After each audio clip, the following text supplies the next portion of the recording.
Welcome, everyone, and thanks for joining us on this wonderful webinar today. So let's just talk a little bit about cybersecurity. So I love this quote that it takes 20 years to build a reputation for a company and just a few minutes of a cyber incident to ruin it. And I'm sure you've seen some headlines over the past few years for these big companies that have experienced this, that they've been in business for a long time, pretty reputable organizations, and then all of a sudden they have a breach, and that's all anyone can think about. So this is, obviously becoming more and more of a challenge for both big businesses as well as small businesses as well. And obviously, I think that's why you're here today for this webinar. So before we dig into the actual elements of cybersecurity and threat, let's talk about what it is exactly. So the actual term, it's a bit of a buzzword, but it actually existed since 1994, but we really only started hearing it in the mainstream in 2010. It's actually not really widely agreed to in terms of a definition. Some people actually still use the term information security. Some people think of cybersecurity as a subset of information security. Some people think that they're one and the same. Some people just think cybersecurity is a new word for computer security or network security. Anywho, for the purpose of this webinar, I want to define it as the practice of ensuring the integrity, confidentiality, and availability of your business information. And also, on a more technical perspective, the ability to defend and recover against accidents or incidents. And this could be anything from hard drive failures to power outages and from attacks from adversaries. So let's dig into why we want to do that. So why does cybersecurity really matter? Well, I think really it comes down to the money. So let's look at some of the figures from our recent Cybercrime 2017 report. Cybercrime damage is going to cost about $6 trillion annually by 2021. To deal with all this cyber damage, cybersecurity spending is going to exceed $1 trillion between 2017 and 2021. The human attack surface is going to reach 6 billion people by 2022. What that means is the amount of people actually on the internet.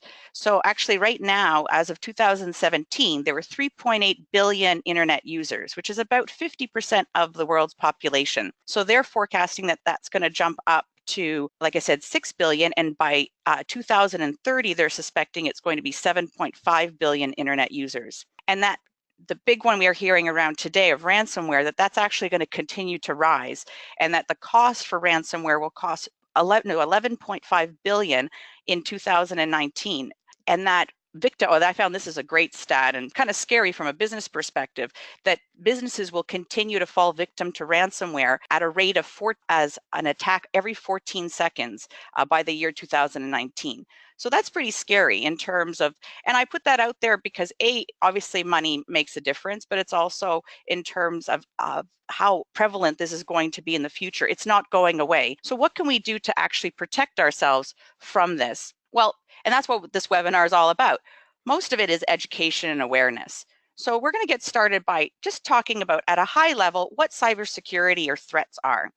So every internet user, I think any user, whether they're young, old, or business, should understand this sort of basic concept, that there are different types of breaches and threats that exist out there. So the hackers, which are the bad guys, they're always looking for weaknesses and vulnerabilities. And basically, in terms of your computer, there are 3 different ways that they can find these vulnerabilities. There's physical vulnerabilities like the hardware. So either actually getting to your laptop or computer and putting in a USB drive, or getting in through your router, sort of physical hacking type of thing. There's software hacking, which is kind of finding holes in the software to try to trick your software into doing things it's not supposed to, or trick your laptop into not recognizing software that's not supposed to be there. And then the biggest component that they like to exploit is the human component. So this is where they like to play up the fact of disguising stuff to make it look like something you trust, you believe in, and basically it's to elicit a response, whether it's clicking on something and opening up some viral software, or going to a website and giving away your information to people that you didn't think you're giving it away to. So there are lots of different cybersecurity threats. These are sort of the most common ones. We're going to talk about some of these today. So overall, sort of data loss and compromised data is a big issue. Ransomware, which I just talked a little bit about, and we're going to talk about a little bit more today. we're going to talk about this one's actually becoming more and more of an issue, and I've seen some samples, and they're actually quite scary in terms of the the type of genuine, like the emails look so genuine that I would say as an employee, I would struggle to know whether or not this is actually coming from someone in my organization. And that's sort of basically impressions of executives and managers. So hackers are trying to trick people within a company to give away information. It's kind of scary. Social engineering attacks, so that's a bit of an umbrella, and we'll talk a bit about what falls within that. Viruses and also physical incidents are also on the rise as well. So in order to protect you and your company from cyber breaches, I would recommend basically 3 sort of areas that we're going to look at. The biggest one is awareness and education. Knowing what the threats are, what to look for is a big key into making sure that you don't fall victim. 2 is sort of, the software and the hardware pieces. Are you making sure that your software is safe and secure? Is your hardware safe and secure? And then having the knowledge and expertise, understanding, making sure that you're up to speed with the newest threats that are out there, and also do have people on your team or in your business to help you that are knowledgeable about this type of stuff in case you do have an issue like a ransomware incident, or to help set up your business in a way to be better defended against these types of threats. So let's talk a little bit about, before we jump into the awareness and education portion, that cybersecurity really is everyone's responsibility in a company or in personal life. But the problem when you have this is when security is everyone's responsibility, it quickly becomes no one's responsibility. And part of running an effective cybersecurity program in your company is making sure that people have an adequate amount of knowledge to do their job effectively, and also to serve as like the first line of defense. So this is why at least having a basic security awareness, terminology, what to look for is a great place to start. And that's what we're going to cover in today's webinar.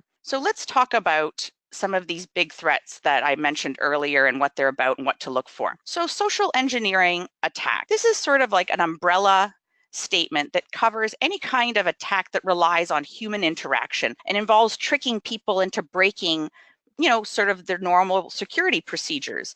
So they're trying to exploit things of the human psyche, and they find different ways to do that. So part of what falls under this umbrella are things like phishing, spoofing, pretexting, baiting.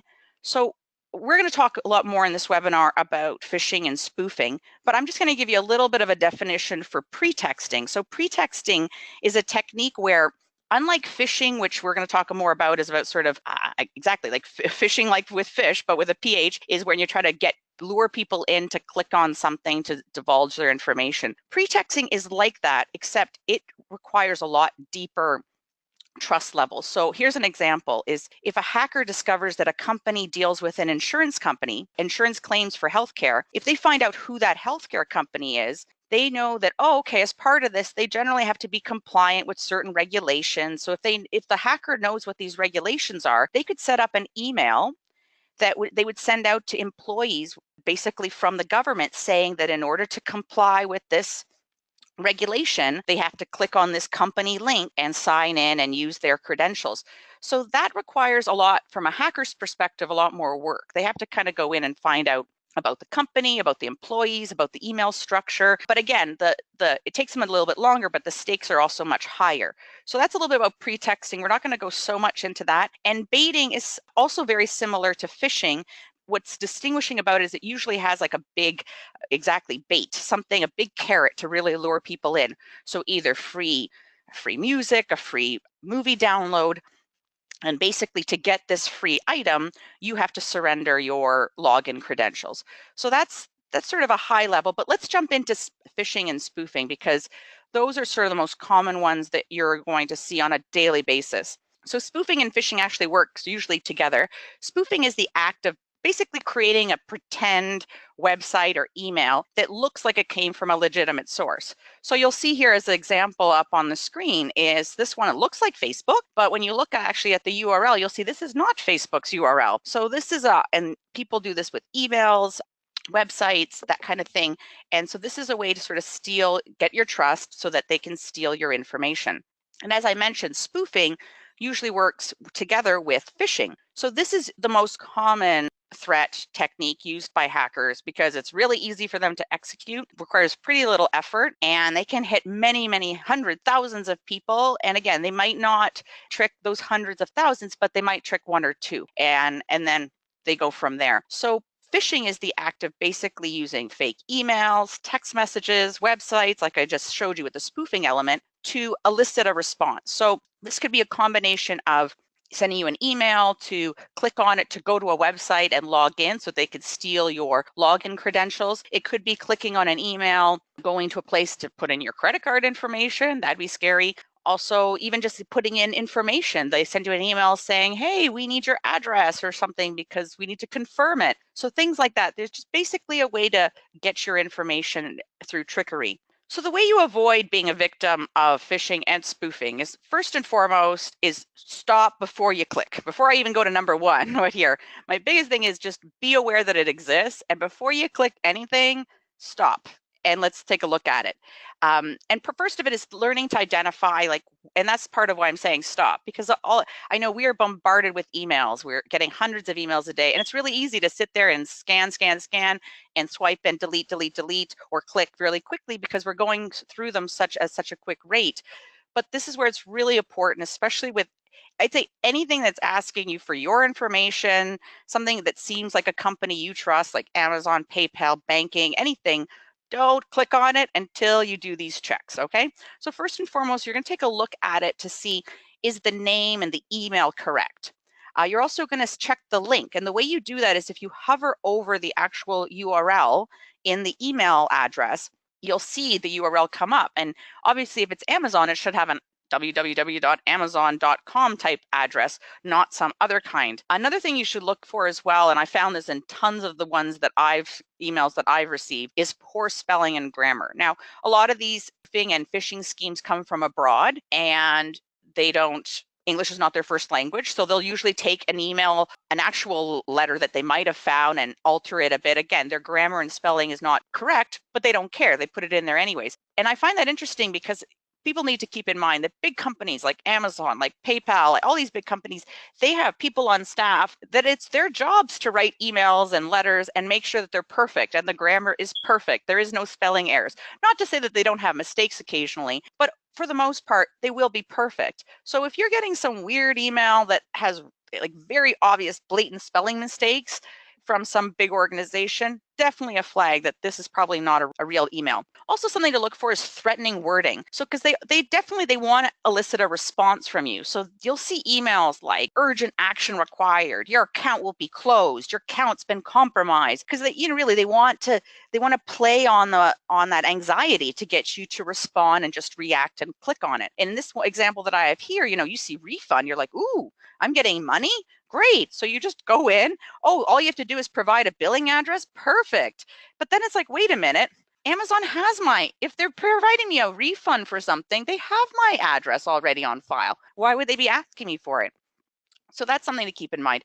Here's a few other examples. So at the top here, you'll see it looks, the email itself looks like it's from PayPal, has the right branding, but you'll see up at the top, it's the actual spelling is like weird. It's billing at PayPal with an uppercase. If you actually go to PayPal's email address, it's lowercase.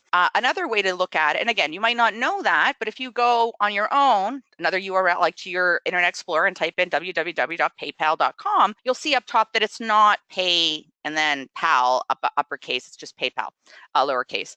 Another way you can look at it is by hovering. You'll see here they actually provide the link to make you feel like it's PayPal.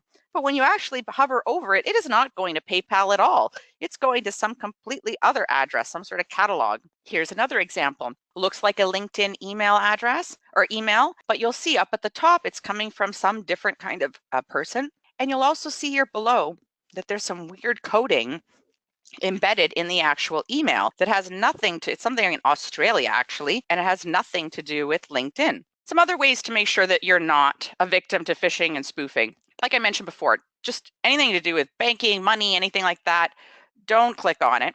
And then, I've also found sometimes people like, oh, okay, I don't know if this is right, but they'll click on the link and it looks like their bank, but they're like, okay, I'll just like go into my banking account anyways. And it's like, don't use any of the links provided in any emails to get to your bank. Always have that actually in your, type it into your actual Internet Explorer, your web browser yourself, because like that, you know for a fact that you're not being directed, because these these folks are very sneaky in terms of making these websites look and feel and behave just like the sites that you're used to going to. Another thing to keep in mind is making sure that you only enter sensitive data into secure websites. And the way you know that is by looking in the top of your browser, any of the browsers. Sometimes in some of them it's at the bottom, some of it's at the top in the actual URL area. At the top here, you'll see a little lockbox and it'll say secure. And you'll see when it's not secure, this will be unlocked. So that's still something to keep in mind as well while you're surfing and going to websites. Before you type in any personal information, if this is not locked down, don't do it. And as I said before, when in doubt, if anything seems fishy, odd, bizarre, just don't click on it. Actually, I want to mention one recently I've started noticing is a lot of like recruiting type spam emails that I've been getting where people are saying, hey, your resume, and I'm like, okay, even though I have no idea how they got my information, but somehow they know that I'm actively looking for work. And so somehow they've kind of, again, gotten smart about it and turned it around and said, oh, we have this job opportunity for you. And I was like, wait a minute, I didn't apply there. And I checked the URL and it was going to some weird place in like, I think in Czech Republic or something. And so there was something, anyways, they're getting much smarter and much more intelligent. So if anything just seems odd or off, like I said, just don't click on it. Just either delete it or put it aside and go and do your investigation on your own without clicking on any of the links. Here's another one that's very common, and it's been coming up both in Canada and in the US. And this one scares me a lot because, you know, at work we're busy, you know, especially people in certain departments like payroll or HR, you know, they're bombarded with people asking for stuff. And I don't know, you know, if everyone would take the time or the moment to actually go, oh, and really check their emails to say, is this actually from so-and-so? So here's what's actually happening. These hackers are getting, again, they're doing their research. They're finding out who's in a company, who and this is, you know, easily, you can go to a website, find out who the leader is, because most companies have a page with who their executives are. So once they find out who the executives are, they create these emails with a photo, with the email address. It looks authentic. And basically, they send it internally within a company saying, hey, give me this report with this data, either, you know, tax statements of an employee or tax statements for all the employees, things like that. And it's scary stuff because, you know, a HR person, if it's coming from the CEO, would they really balk at it? No, they'd probably be like, okay. And then they would send it along. So this is something, and it's definitely coming along around tax season because again, the hackers know that these conversations, these emails are happening. So it wouldn't be odd per se to get this type of request. So with this one, I definitely recommend that to avoid this, making sure employees are aware that this is happening, that this does happen, that their emails that come in, photos, everything looks like who it should be. Another part is also, you know, probably implementing some sort of a request for a policy for confirming sensitive requests. So, you know, maybe with people who deal with HR, financial, any sort of business reporting, maybe there's a sort of, I don't know, maybe there's a code word that you guys always use when you release certain information. Or maybe when people send in emails like this, if it's not common, you know, if it's, you know, for example, the CEO never emails you for information, all of a sudden you get an email from the CEO, I would maybe call his assistant and say, hi, just want to confirm. Again, not being a pain, I just want to confirm from security perspective. But again, having something, whether it's by word of mouth, calling the person, maybe there's a text verification, something to make sure. And another way is also maybe look at how you structure your email addresses, what information you put about your company online. You know, I understand that, you know, people want to put their leaders and stuff, but I guess, do you have to put all your employees out there? Is there value in everybody knowing who all your employees are? Maybe, maybe not. And also considering your email addresses. Some people, obviously, they want to make their email addresses as easy as possible, like first name dot last name at yourcompany.com. You know, maybe you mixed it up. Maybe it's the first two initials of the first few letters of the person's first name and their last name, something a little bit different. Again, you want to kind of mix it up to make it a bit harder for these hackers to get to you. Let's talk about ransomware. So ransomware, it's a type of malware that basically, once you get it onto your computer, it restricts your files and displays a message demanding payment. And unless you pay, the restriction will be removed. So they say. So there's basically two types of ransomware.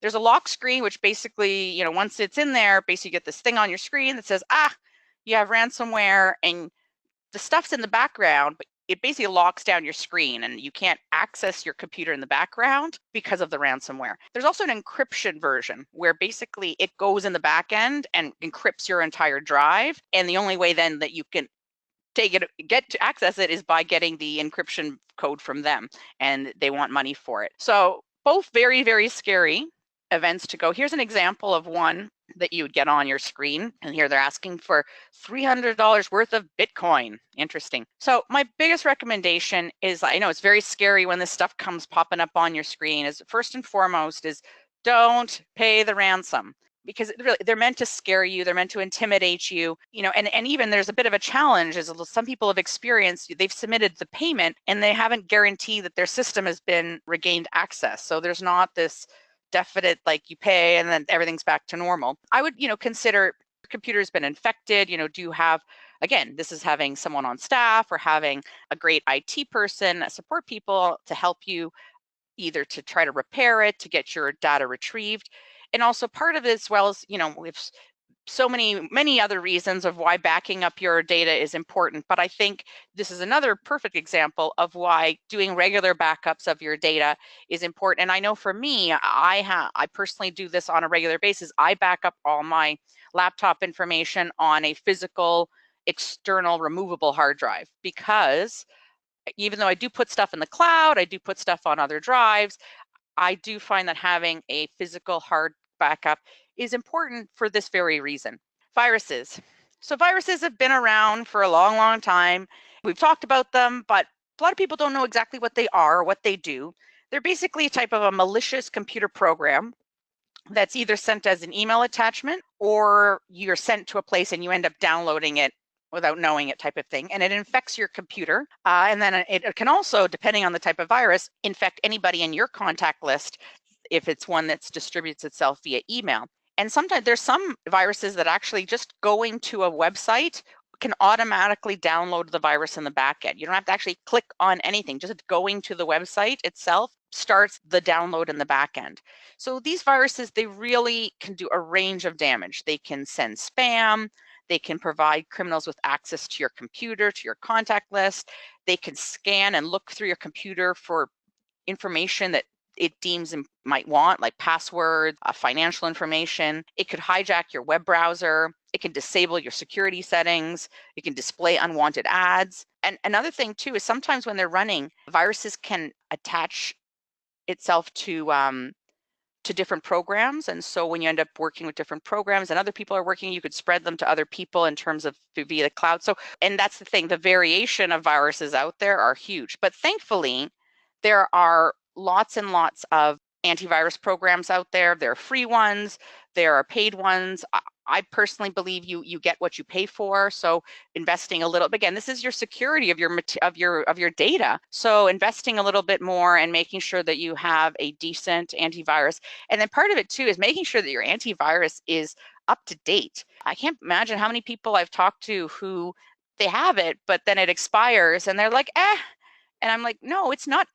You have to actually go and make sure you pay and keep it up to date, because that's what they're doing. And these companies spend, their business is keeping up to all the hackers and all the variations of viruses that are going on out there. Now, even though you do have, antivirus, it can happen where you might get a virus. So there's some things you can kind of look for.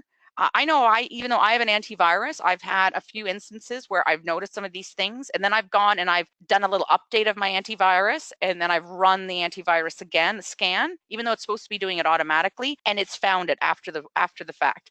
So here's some things to sort of look for. Like if you notice your computer's taking longer to start up, or it doesn't start up at all, that's a bit of an issue. If you start clicking on certain programs and it takes longer to launch, files and data like moving or disappearing from certain places, finding that there's certain and this is what I found, is I had a certain program that just kept it was fine, and then all of a sudden it just started crashing all the time. Oh, this is also, I've experienced this, where your home page is set to a different browser. So you've set it to Google, or you've set it to whatever you wanted your homepage to be, and all of a sudden you come back to your web browser and it's somewhere else, and you're like, wait a minute, That's definitely a sign that something's been tampered. Also noticing that you're just either web pages are slow to load, possibly if your display looks fuzzy, or just not, maybe it's a little bigger, the fonts are bigger or really small, could be an issue. Or also noticing that there might be programs, like I had one incident where I had a program that and I couldn't turn it off. And I uninstalled it, it wouldn't let me uninstall. And that's when I knew that something has gone terribly awry and that there was some sort of virus that was locking down this software and not letting me uninstall it. But anything that looked kind of fishy, kind of suspicious like that, definitely, don't turn your eye, and definitely sort of either run your virus program, run a different virus program. That kind of stuff will definitely help. So we talked about, so this is that was the education portion, and understanding, what the types of threats are and how you can sort of identify them.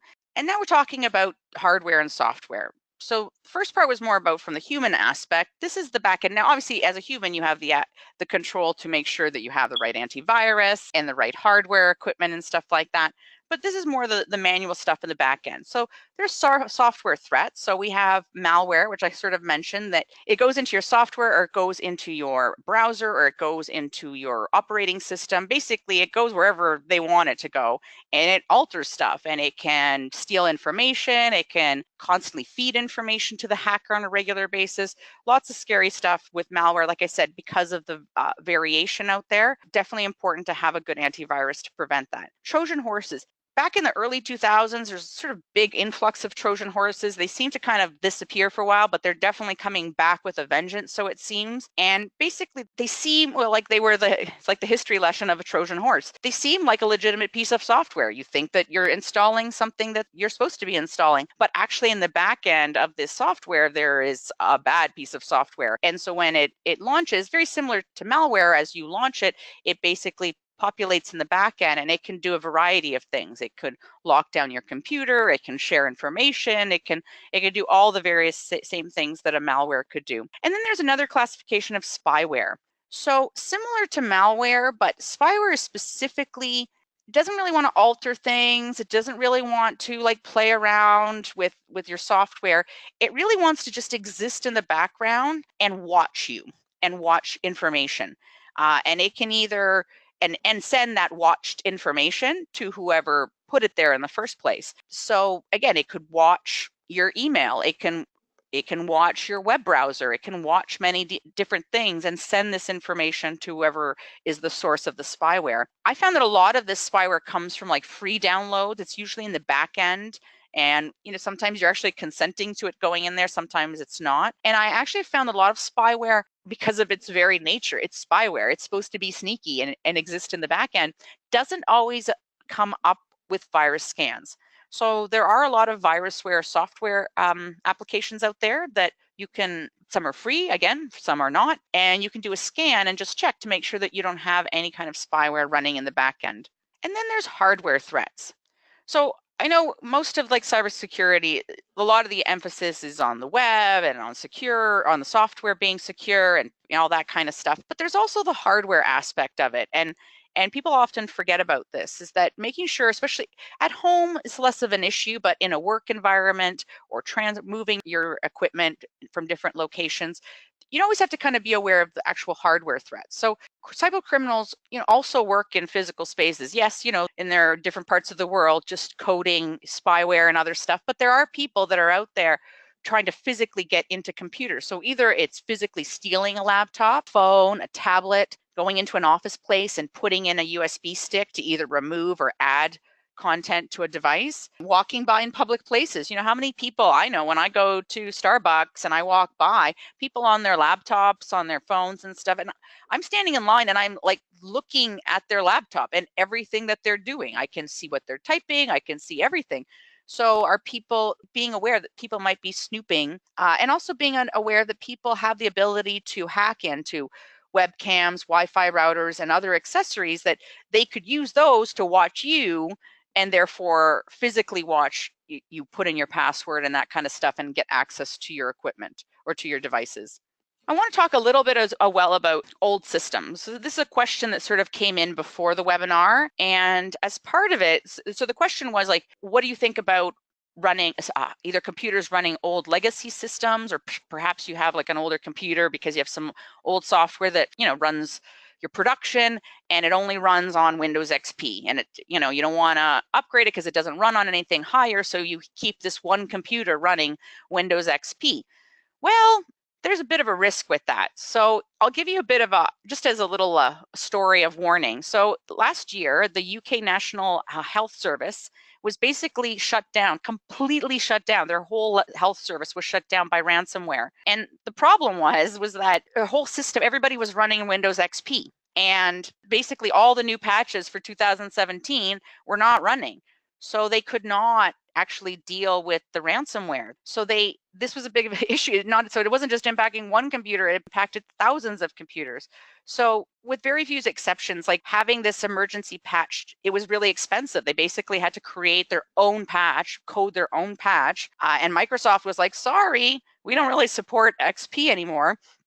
So basically the moral of the story after hearing about the UK National Health Service was that having a computer that runs XP or any old software is basically like having a castle with like no moat, no walls, no guns, no arrows. You're basically like, just open the door and let everybody in. Because unfortunately, the way things are nowadays with the way patches and systems are, they're just not supported. And you're basically, and that's the issue too, is you can have this computer running, but if it's connected to your network, you potentially could infect your entire network through this one particular weak point.